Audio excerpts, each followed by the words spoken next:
Bonjour à tous et à toutes. Nous sommes aujourd'hui chez Bruno et Elisabeth, aussi avec ses enfants. Et c'est d'ici que nous voudrions reconnaître à nouveau un signe de la vie de l'Église. Quel signe? Regardez l'introduction.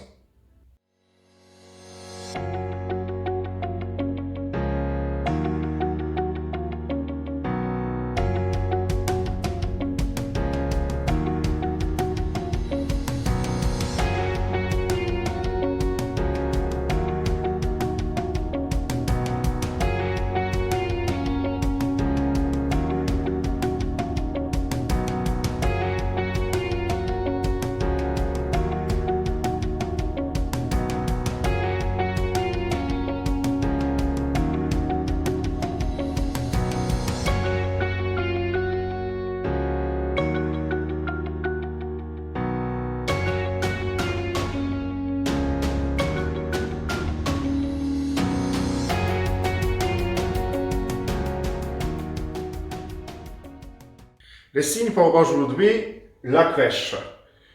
Bien sûr, sans Jésus-Christ encore, parce que nous attendons sa naissance pendant Noël. Vous savez, en Pologne, on ne prépare pas la crèche à la maison. Nous avons la crèche à l'église. Je me souviens ma première année en France, il y a déjà 4 ans. J'étais surpris que les Français préparent la crèche à la maison. Et en plus, ils la préparent déjà pendant l'Avent. Je me demandais à quoi ça sert. Ma première réponse, ce n'est pas une bonne coutume. L'Église en France, les chrétiens qui vivent ici, ils se sont laissés entraîner par la mode du monde. Pourquoi célébrer déjà Noël pendant l'Avent? En plus, nous savons bien que nous avions beaucoup de jolis signes et coutumes de l'Avent. Et c'est bien suffisant. Maintenant, je suis un peu plus sage et je comprends mieux. La crèche, sans la présence de Jésus-Christ, peut nous préparer fortement pour sa venue. Je voudrais vous montrer 3 façons d'utiliser la crèche pour la prière avec les enfants, pour la prière familiale pendant l'Avent et pendant le temps de Noël, et pour expliquer notre vie. Regardez nos cœurs pour bien se préparer pour la nativité du Christ. On se retrouve à côté de la crèche. On regarde les personnages. Il y a bien sûr Marie et Joseph. Ils sont placés toujours près d'une mangeoire. Après, il y a les bergers et les anges, les animaux. Et après, beaucoup de personnages plus ou moins connus. Ceux-là, ils sont un peu éloignés de la mangeoire. Ça, c'est triste.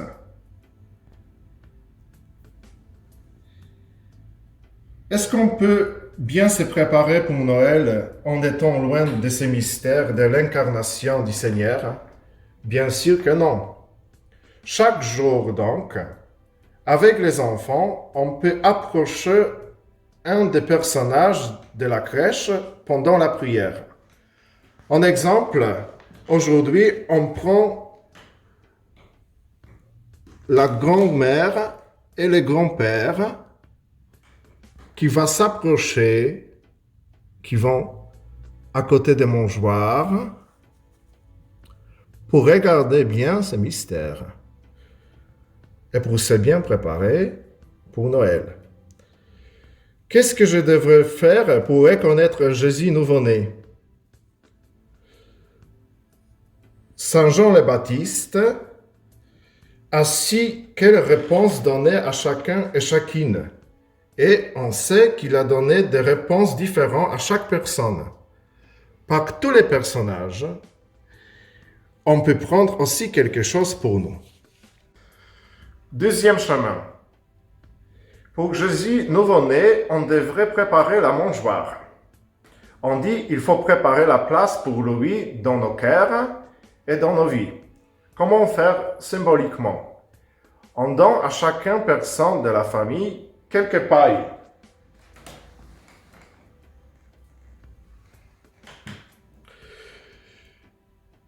Chaque jour, par exemple le soir, on fait une petite prière à côté de la crèche et on se demande, est-ce que pendant la journée, je fais quelque chose de bon?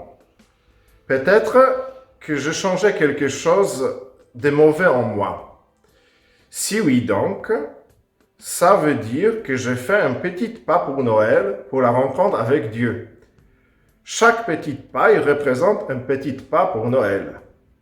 Ceux qui ont fait quelque chose de bon dans leur journée posent un ou plusieurs pailles dans la mangeoire.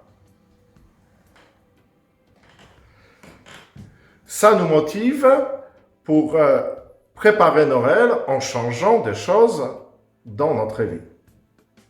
Troisième chemin, dans la crèche, on peut être représenté par un animal. Chaque personne de la famille, c'est un animal. Jésus-Christ est né dans une mangeoire. Une mangeoire est une auge contenant la nourriture pour le bétail ou pour des animaux sauvages. C'est pour cette raison que les pères de l'Église, ils ont vu dans les mystères de l'incarnation déjà les mystères de la Pâque. Jésus-Christ, en prenant un corps, se donne à nous comme nourriture. Nous sommes invités donc à nous reconnaître dans les animaux qui sont pleins de joie parce qu'ils ont la nourriture. Et ce n'est pas n'importe quelle nourriture, mais la nourriture très précieuse, la nourriture céleste. Cette nourriture nous donne la vie éternelle. Se reconnaître dans les animaux signifie donc notre participation à l'Eucharistie. Nous sommes invités à nous préparer fortement pour recevoir chaque Eucharistie dans notre vie, pour que nous puissions nous rappeler de cela toujours. À la fin, je vous encourage à bien profiter de la présence de la crèche dans vos maisons. Je vous souhaite que vos cœurs soient bien prêts pour la venue du Christ.